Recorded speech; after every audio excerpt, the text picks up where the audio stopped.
Hello tout le monde, je vous retrouve aujourd'hui dans un point lecture. On va commencer tout de suite parce que j'ai pas mal de livres à vous présenter. Tout d'abord, vous le savez si vous regardez mes vlogs, mais j'ai d'abord lu Un palais d'épines et de roses de Sarah J. Maas. Ça a été ma première lecture de 2023. Première lecture assez mitigée, on va dire. On va d'abord parler de quoi ça parle. Oui, certes. Oui, parlons de quoi ça parle, tout à fait. De toute façon, oui. Hein. On va suivre Feyre.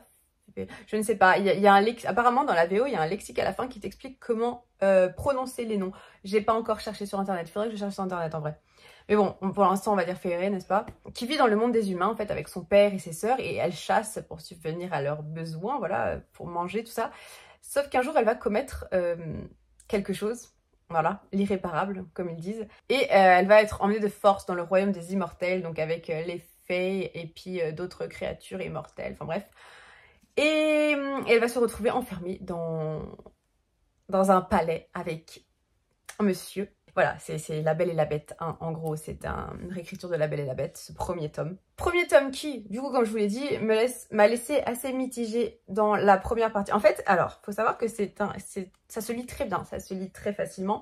On est facilement embarqué dans le truc, voilà, c'est très fluide. On va pas reparler de l'édition, hein, mais l'édition a quelques soucis, mais on va pas en reparler. Mis à part ça, j'ai trouvé ça un peu longuet. J'ai trouvé, voilà, il y avait des longueurs qu'à un moment donné, on tournait un peu en rond, au bout d'un moment quand elle était dans le palais, là, c'était... Voilà, il fallait qu'il se passe quelque chose.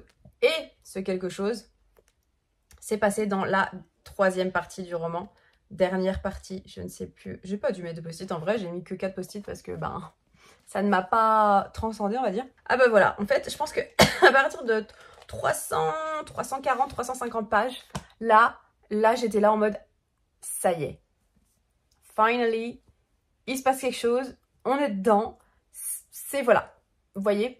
Donc en fait, je vais pas dire que la dernière partie sauve l'entièreté du bouquin qui finalement m'a un petit peu ennuyée, mais ça a été suffisant pour me donner envie de lire la suite. Parce que ouais, j'ai pas forcément eu d'affinité avec Feyre, enfin au début en tout cas, elle m'a un petit peu saoulée par moments. C'était vraiment la fille qui n'en fait qu'à sa tête, on te dit que c'est interdit de faire ci, ça, qu'est-ce qu'elle va faire? Elle va le faire, bien évidemment.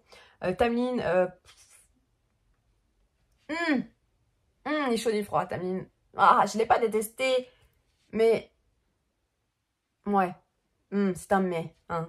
C'était pas ça non plus. Il y a Lucien que j'ai bien aimé parce que bon, il est marrant et tout, nanana. Ouais, bon, premier tome mitigé, mais ça m'a donné envie de lire la suite et j'ai lu la suite.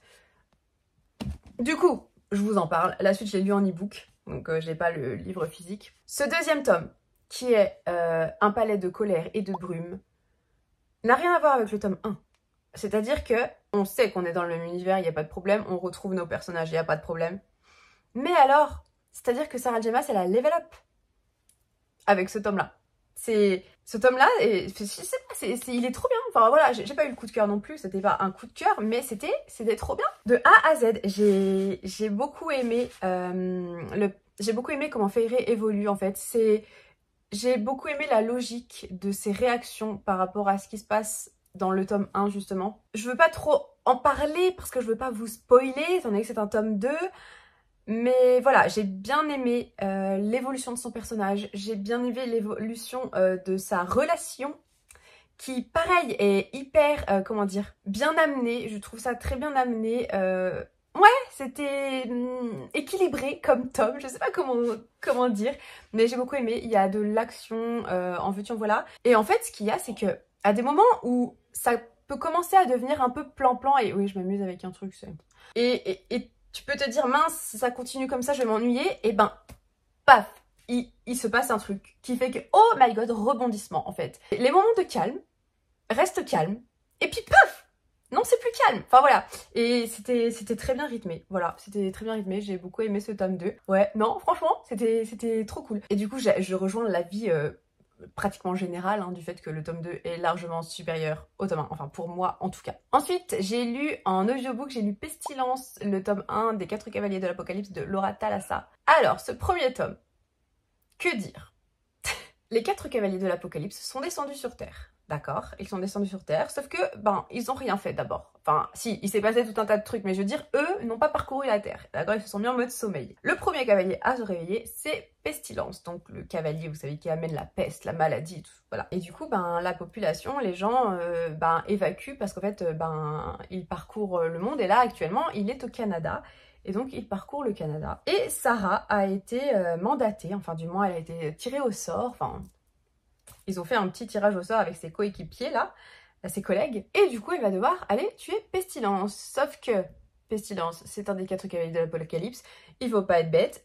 Il ne peut pas mourir. Voilà, il est immortel. Il est immortel. Et du coup, bah, elle se foire, bien évidemment. Et ce qui va se passer, c'est que il va le prendre très mal, bien entendu. Et il va la capturer. Enfin, la capturer, il va la capturer. Il va la garder captive. En fait, il va l'emmener avec lui dans son road trip. Ouais. Il va l'emmener, enfin bref, voilà, il va parcourir la Terre avec elle, enfin la Terre, techniquement là il parcourt que le Canada et les États-Unis, mais bref. Il va la faire prisonnière, voilà, c'est ça que je voulais dire. Et eh bien, il va se passer tout un tas de trucs, parce que, ben, en fait, ils vont se retrouver tous les deux, et voilà, sauf que c'est une romance les gars. Donc, ça m'intrigue sur pas mal de trucs. Alors, j'ai failli abandonner ce livre, au début, vers le début. Et je me suis dit, non, vas-y, continue un peu. Tu peux pas te... Voilà, non. Je suis d'accord pour dire d'abandonner des livres, mais je suis pas d'accord pour dire de les abandonner tout de suite, en fait. Je laisse toujours quand même une petite chance. Et finalement, eh bien, ce tome est devenu addictif. C'est-à-dire que l'histoire, même si j'aimais pas forcément, j'avais envie de savoir ce qu'allait se passer. J'avais envie de savoir la suite, c'était sans arrêt, voilà. Je voulais en savoir plus. Mais j'ai eu quand même du mal avec certains trucs. Alors déjà, j'ai trouvé ça assez redondant. Il lui fait du mal. Il monte à cheval, il va la soigner, il remonte à cheval, il lui refait du mal, il la resoigne, il remonte à cheval, enfin voilà, c'était assez redondant, même si après, bah, il y a une évolution à ce niveau-là, parce que voilà, comme c'est une romance, il y a une évolution au niveau de leur relation, mais ça c'est pareil, vous voyez, ça m'a... À quel moment tu peux... Je sais pas, bon après j'en sais rien, après voilà, bon, c'est comme ça, c'est la vie, mais les sentiments amoureux, tout ça... Mais le gars, il l'a quand même torturé. Enfin, je veux dire, merde, elle l'a détesté, elle l'a insulté de tous les noms. Lui, bah, du coup, il la déteste aussi parce que merde, elle a essayé de le tuer. J'ai eu un peu de mal avec ça parce que le Enemies to Lovers, j'ai pas de problème avec ça, hein, bien au contraire. Mais là, je sais pas, c'était quand même spécial. C'était quand même spécial. Le mec s'appelle Pestilence. Enfin, des fois pendant l'acte, elle était là. Oh, Pestilence! Pestilence. Est-ce que tu te rends compte de ce que t'es en train de dire? C'est dégueulasse. Dégueulasse. Appelle-le Henri, je sais pas. Ouais, en fait, c'est voilà, ce côté-là, j'ai eu un petit peu de mal. Mais comme je dis, c'était addictif et le pire, enfin non, pas le pire, parce que voilà, j'ai envie de lire la suite. J'ai envie de lire la suite parce que je suis curieuse du coup du prochain cavalier. Qui est Guerre. Le seul truc, c'est que j'ai écouté un extrait de l'audiobook et je déteste. Je n'aime pas du tout comment la personne, elle narre. J'ai vraiment l'impression qu'elle lit un truc, mais genre, même pas elle lit, quoi. C'est très robotique. J'aime pas du tout. Donc, faudra que je le lise. En physique, en e-book, je ne sais pas. On verra. Mais ouais, même si j'ai été assez mitigée là-dessus, ben, j'avoue que la suite m'intrigue et que voilà. Je recommanderais pas ce livre, non. Je dirais pas, lisez ce livre, il est incroyable. Même si je lui accorde, même si je lui mets pas une bonne note, je lui ai pas mis une bonne note, je crois que je lui ai mis 2,5. 2,5 pour moi, c'est pas une bonne note. Enfin, c'est la moyenne. Non, je lui ai mis 2 ou 2,5, je sais plus, attendez. 2,5. 2,5, c'est la moyenne pour moi. C'est-à-dire que c'est pas ouf. Mais malgré tout, bah, je l'ai terminé et j'ai plutôt passé du bon temps sans... Je sais pas, c'est très mitigé. C'est très mitigé en fait. Le 2,5, c'est du mitigé. Ensuite, j'ai lu les 4 premiers tomes de Solo Leveling de Dubu et Chogong. Alors, c'est lourd, mine de rien. Alors, Solo Leveling, c'est un webtoon à la base. C'est un webtoon qu'ils ont du coup édité en format papier, n'est-ce pas? Je vais vous montrer un petit peu les planches. Personnellement, j'aime beaucoup. Faudrait que j'avance pas trop parce que je vais pas vous spoiler non plus, mais quand même qu'on y voit quelque chose. Voilà. Il y a des portails qui ont apparu en fait dans le monde, des portails par lesquels des monstres s'échappent. Et du coup, ben, parcourent le monde et puis tuent des gens, hein, voilà, c'est des monstres, ils sont pas gentils. Et à ce moment-là, en simultané de ces portails, eh bien, des humains ont développé des capacités C'est-à-dire qu'en fait ils sont devenus des chasseurs, capables de tuer ces monstres, voilà, avec différentes capacités. Donc il y en a certains qui sont devenus des chasseurs magiciens ou des tanks, des trucs comme ça, vous voyez, avec des classes, non des rangs différents. Donc ça va du rang S au rang A, B, C, D, E. Peut-être que vous êtes familier avec ce genre de trucs si vous avez déjà lu. C'est vrai que souvent ils aiment bien dans les mangas, enfin tout ça, voilà, c'est assez courant, voilà, comme dans Jujutsu Kaisen, ce genre de trucs. Et du coup, oui, du coup, ils combattent ces monstres, donc ils sont payés pour, c'est leur métier, en fait, voilà, pour préserver l'humanité, sauver les gens. Et là-dedans, ensuite, Jinwoo, qui en fait est un chasseur très faible, puisqu'il est de rang E. Rang E, c'est clairement, tu sers à rien, tu viens juste remplir les quotas pour aller dans les donjons, ce que ça s'appelle les donjons. Sauf qu'un jour, il va se passer un truc qui va faire que Jinwoo va complètement changer. Il va y avoir tout un truc virtuel autour de lui. J'ai pas trop envie de vous en dire plus, mais en gros, ça va devenir un truc de dingue. Il va faire des trucs de dingue. Voilà. Voilà. J'ai pas trop envie de vous en dire parce que perso, je savais rien, à part cette histoire de donjon et de portail. C'est trop bien. C'est trop bien. C'est trop bien. C'est trop bien. C'est palpitant. C'est trop bien. Je n'ai aucun argument. Je n'ai aucun argument pour cette série. En plus, quand on en a lu 4, je trouve que c'est dur en fait de parler d'un seul volume. Mais j'adore l'évolution de Jinwoo, je trouve ça hyper intéressant. Il se passe des trucs de dingue. Les graphismes sont incroyables. Franchement, il va être animé, oui. Il va être adapté en animé. Donc franchement, j'ai hâte de voir ce que ça va donner. Il faut qu'ils fassent une bande son de dingue. S'ils font une bande son de dingue, ça va être trop bien. Pour le moment, il y a 9 tomes. Le 9e est sorti il y a quoi? Il y a 2 jours, je crois. 2-3 jours. Et moi, j'ai lu les 4 premiers. J'ai commencé le 5e, là. J'ai dû m'arrêter entre temps, mais je vais le terminer incessamment sous peu. Mais ouais, je vais certainement vous en parler en vlog, parce que je vous en avais déjà parlé en vlog, d'ailleurs. Tout ça pour dire que, malgré mes arguments très maigres, eh bien, je trouve ça génial. Je trouve que l'univers est génial. Les personnages, c'est hyper intéressant. Il y a des méchants, pas forcément que parmi les monstres ne sont pas que les méchants. Du coup, il y a un enjeu de taille. J'adore voir l'évolution de Jinwoo, comme je le disais, le voir progresser, devenir plus fort, de plus en plus fort. Franchement, si jamais vous l'avez croisé en rayon, vous vous êtes dit, ah bah pourquoi pas, bah, ne vous dites plus pourquoi pas et dites-vous. Achetez-le en fait, dites-vous rien, achetez-le. Ensuite, après Pestilence en audiobook, j'ai écouté L'appel de la forêt de Jack London. J'avais envie d'un truc un peu plus, voilà, un peu plus nature.